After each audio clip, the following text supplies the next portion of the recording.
we know by now that young people were disproportionately affected by coronavirus, and not because they got sick from the virus.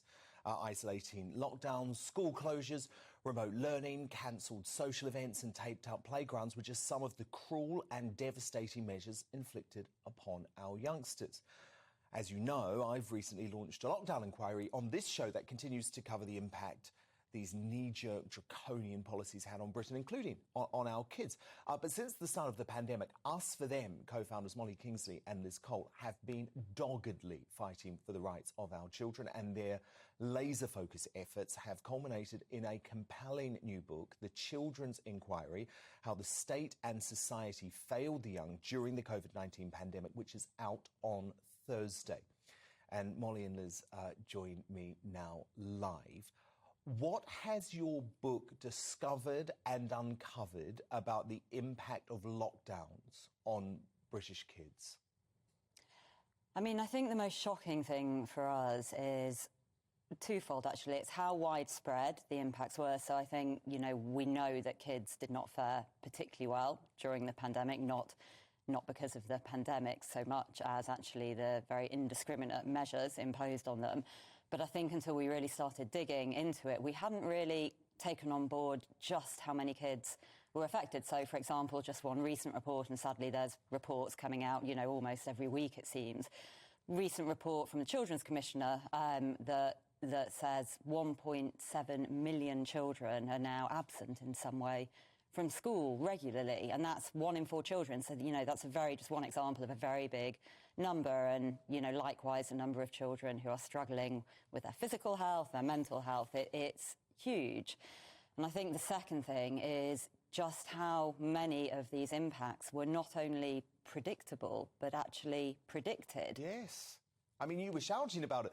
And Liz Cole, reading some of your book, what I thought was so interesting is the way that children were dehumanised over the course of the pandemic by leaders. I mean, they were essentially treated as vectors of the virus, and that was it. They were. I mean, effectively, they became an underclass. They weren't only treated as an underclass, but they were also, adults were actually terrified of children, and the language that we used to describe children wasn't used to describe any other group. They were described as vectors, as reservoirs, petri dishes, and absolutely... By officials and by government ministers. Yeah, and the whole, as we've discussed before, the whole, don't kill granny, discussion has been something that I think children have absorbed, that they are actually something to be feared and not to be cherished and nurtured. Which is so wrong. And Molly, you talk about a term called childism. What do you mean by that?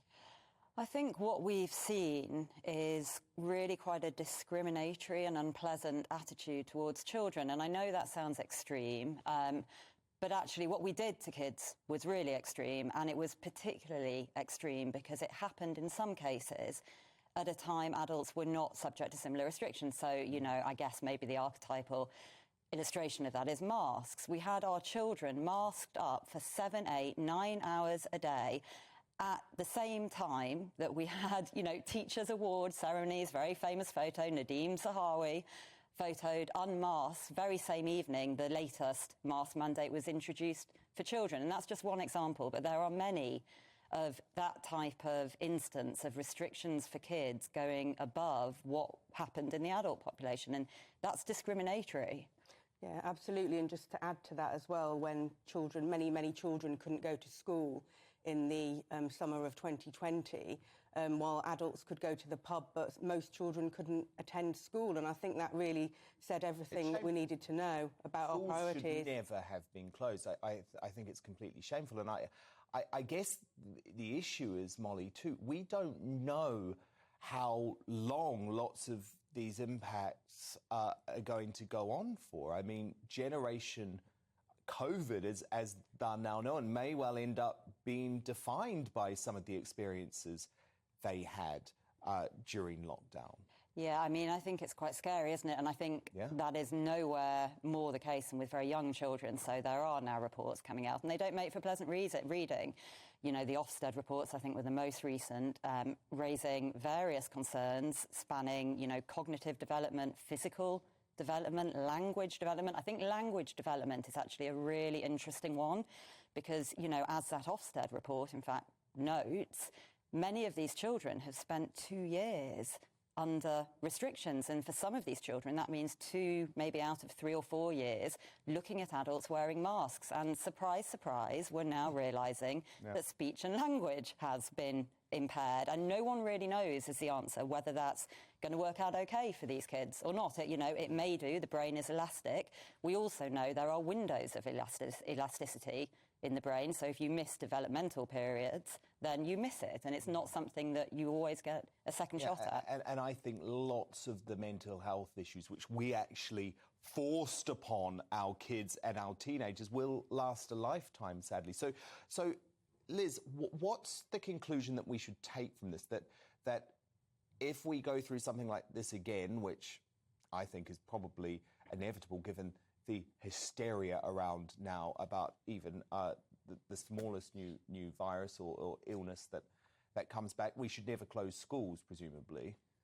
Well, I think one of the objectives of writing the book is that we want to really put this account out there to have policymakers acknowledge that this can never happen to children again, because the harms were so catastrophic that it would just be unconscionable if we were to do this again. So that's probably, you know, one of our key messages from the book, that we want to safeguard children from such future measures and for policymakers to learn the lessons. But unfortunately, we're not seeing any evidence, actually, that there's any sort of accounting you know, for this, since children were originally almost airbrushed out of the original terms of the inquiry. So it doesn't bode well for us, but we would really like to see some learnings be taken from this.